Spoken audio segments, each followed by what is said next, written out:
The procedure for today will be Hailey's going to give us about a 20-minute presentation, and then we're going to take 10 to 15 minutes of questions from the audience, maybe more, and then we will ask you to leave, and we will grill Hailey for another 40 minutes or so, and then Hailey will leave, and then we'll talk and we'll decide. Okay? So thank you again. Go ahead, Hailey, whenever you're ready. Thank you everybody for coming. I'm Hailey Cohan, in case you didn't catch that. And today we're going to be talking about the perceptions of death with dignity in Arizona. So in order to start this conversation, let me introduce you to what death with dignity is. So death with dignity initially started out as a set of ethical and philosophical principles that defined what it meant to die in a good way.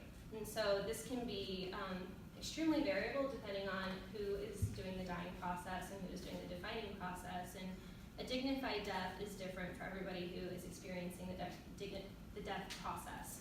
So this is important in America because out of the 2.6 million people who die on average every year, 1.3 million of those persons experience a distinct dying process, meaning that there wasn't an accident or sudden death involved. And this is usually marked by terminal illness.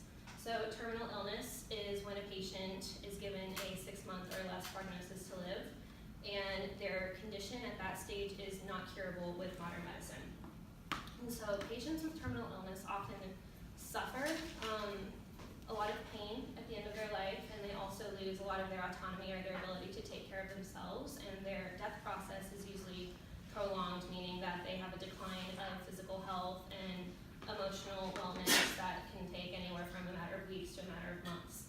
And most of these patients have to wait for natural death to occur in these processes. However, there is a set of treatments that is available in varying degrees around the country and in different capacities that are termed death with dignity treatments. So there are 3 main treatments that are available under this wing of treatment, and they are withdrawal of treatment and nutrition, which an example of this would be ending chemotherapy or ending life-sustaining treatment or nutrition that is keeping the patient alive at this stage. The other large form of death with dignity treatment is allowing the patient to control their own pain medication dosages, and this is usually done with a device like the one seen in the middle picture, where there's an IV linked up to a predetermined dosage by the medical caregiver, and the patient can push a button to deliver medication whenever they need it. With these 2 treatments, it is known that pursuing them will hasten death in some circumstances, and the patient is always informed of that. So the most controversial part of death with dignity treatment is physician-assisted suicide. This is where a terminally ill patient will ask their primary caregiver for a prescription that has the sole intent of ending that patient's life. This treatment is strictly regulated, and it is actually only available in a very small part of the U.S. So, in the U.S., the green states that are cited right here are the states that have death with dignity acts that make physician-assisted suicide legal. The orange states are states where a campaign was underway with a group called Compassion and Choices that's based out of Oregon. And the blue dots are the states where there was legislation in 2015 for a death with dignity act. So this is important, first of all, because this is such a dynamic issue that this map is not up to date because a few states have passed within the time frame of when this map was created in 2015. These are the areas within the U.S. that death with dignity is currently legal. And the other big question with this is death with dignity legislation has been occurring since the early 90s in the U.S., and there's been a lot of push for education about death with dignity and awareness and acceptance of it. And after decades of legislative attempts and awareness campaigns for this treatment, there's still only about 5 states where it's legal. And it involves such a personal process of life, and it also involves the broad-scale suffering of American citizens and patients. And so you would think that it would be a little bit more accepted than what this map indicates right here. So on this note, part of the reason why it is so narrowly available right now is that there are a lot of different controversies associated with physician-assisted suicide. Some of the main negative controversies or controversies that create negative opinion and prevent legislation from happening are that it could be misused with vulnerable populations, meaning that it would be used on people who do not want it and who are weak because they are sick or economically disadvantaged. There's fear that it will be used before all other treatments have been exhausted, meaning that it will be used before patients are actually at death's door. Some people see it as authorizing murder, and along that same school of thought, some people see it as a slippery slope to euthanasia, which is when a patient does not administer the treatment to themselves. Somebody else would administer it to them, and some people consider that to be involuntary. And there are religious concerns with physician-assisted suicide. So some of the positive arguments for this treatment that have helped to catalyze legislation in the states where it is legal are that it can give the patient hope and relief in an otherwise helpless and powerless process, that it respects medical autonomy and it gives patients the choice of how they would like their treatment to go in the end of their life. It restores dignity to the patient, and once again, that definition of dignity is determined by the patient, and that it can cause or help a compassionate death and relieve suffering. So this leads us to our question that's presented in this study of what do healthcare workers in Arizona think about death with dignity legislation? And in a more narrow focus, how do they feel about the three forms of death with dignity treatment that we just discussed of withdrawal of care, patient control of suffering, and physician-assisted suicide? We'll also discuss how Arizona's perceptions of physician-assisted suicide compare to Oregon's perceptions, because Oregon is the first state in the U.S. to pass this legislation, and it's also the precedent for all other states. So in order to understand this, let's first talk about the Oregon Death with Dignity Act, known as the ODDA. It was the first state in the U.S. to pass a Death with Dignity Act. It was done so in 1994 by a ballot measure, meaning that the voters of Oregon passed it, not the legislators. And it was enacted 3 years later in 1997 because it was held up in Supreme Court battles arguing its constitutionality. So the ODDA is now the precedent for all other states, and every other Death with Dignity Act in the U.S. is directly modeled after the ODDA's literature and its compliance forms and all of its regulations.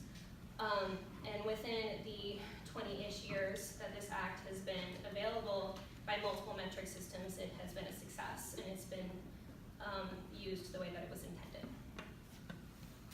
So in Arizona, there have been about 20 pieces of legislation since the early 2000s that have been presented in Congress for death with dignity. All of those legislative pieces have been killed before they were able to be voted upon. And currently, there are 2 pieces of legislation that are being revised in Congress. It's HB 2336 in the House and SB 1512 in the Senate.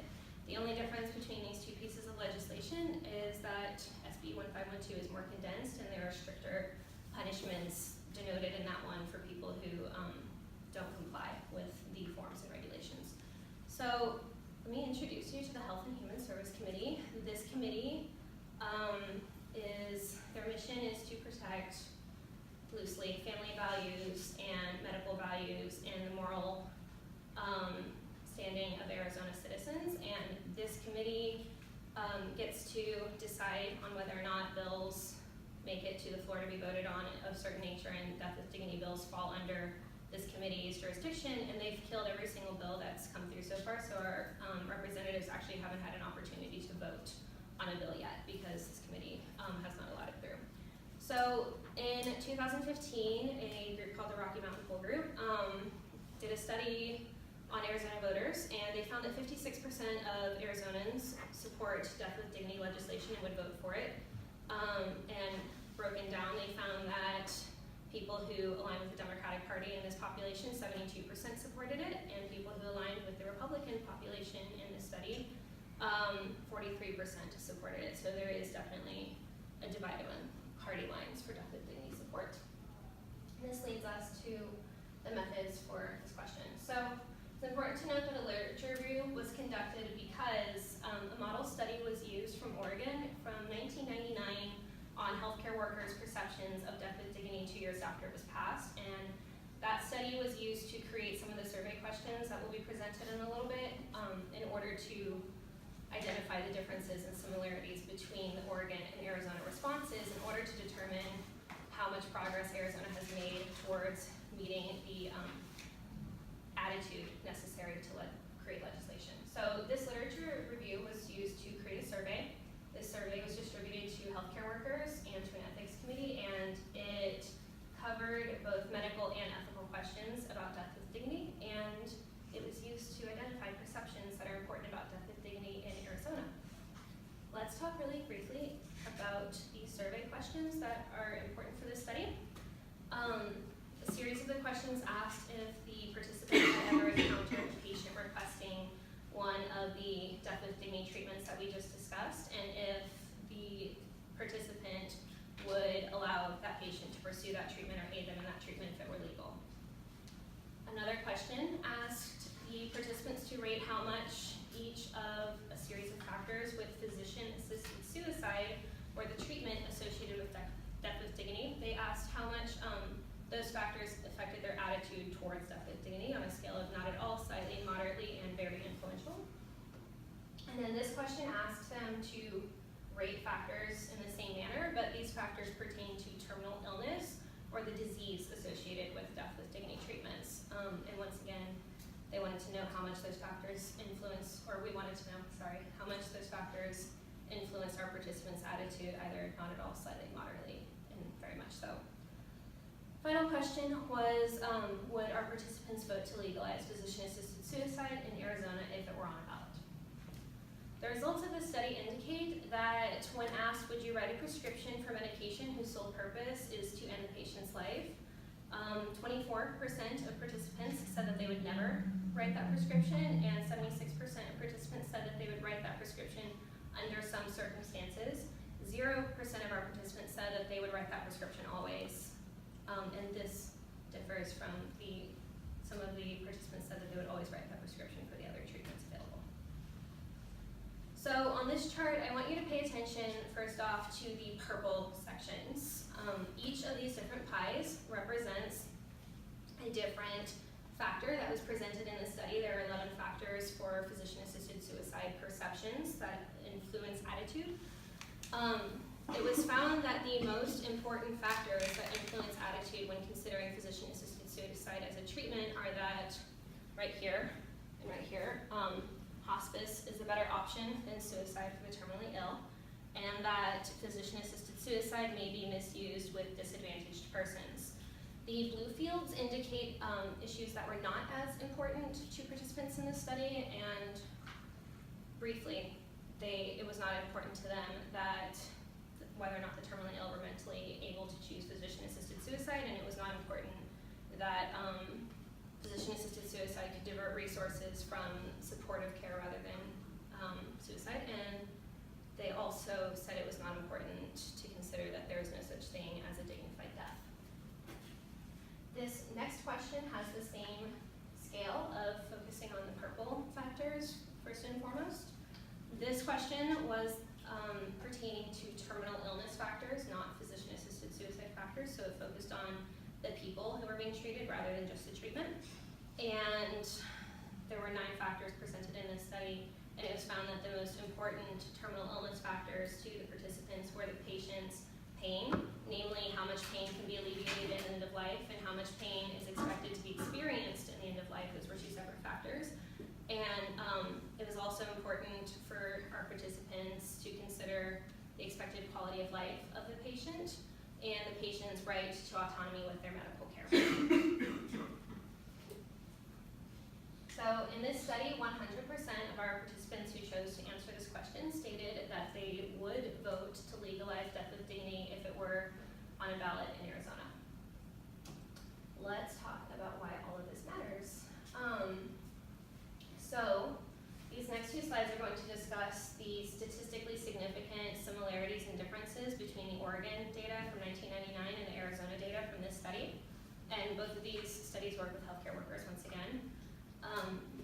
The differences in attitude and perception between the states will indicate areas that Arizona has room for improvement towards passing a Death with Dignity Act, and these similarities will mark the areas where Arizona has already made progress on the next slide. This is the differences. So there are different perceptions between the 2 states about how important expected mental decline is for deciding on death with dignity, and Arizona said it was moderately important.